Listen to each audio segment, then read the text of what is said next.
இன்றைக்கி நம்ம செய்ய போகிறது பார்த்துக்கங்க, பாஸ்மதி ரைஸு, மொச்சக்கொட்டை, ஒரு 2-3 பச்சை மிளகாய், 2-3 பூண்டு பல், முருங்கைக்காய் ஒன்று, கத்திரிக்காய் ஒன்று, தக்காளி பெருசு ஒன்று, நாட்டு தக்காளி, அப்புறம் பாசிப்பருப்பு, கடலைப்பருப்பு, பாஸ்மதி ரைஸ் 3. அதாவது 2 ஸ்பூன் பாசிப்பருப்பு, 1 ஸ்பூன் கடலைப்பருப்பு, எல்லாம் வந்துட்டு ஒரே டைம் போட்டு உப்பு போட்டு பெருங்காயத்தூள் போட்டு வரமிளகாத்தூள் போட்டிருக்குறோம். இப்போ சாம்பார் தூள் போட போகிறேன். போட்டுட்டு வேக விட்டு எடுத்து தாளிக்கணும்.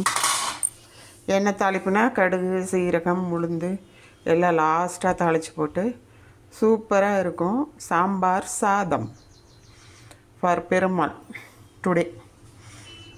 ஓகே, தேங்க்யூ ஃபார் வாட்சிங் மை சேனல். இது வெந்து எல்லாம் முடிஞ்சு தாளிப்பு பண்ணி சாமிக்கு வைக்கும்போது காமிக்கிறேன். Okay, see you, bye. Subscribe பண்ணுங்கள் ப்ளீஸ்.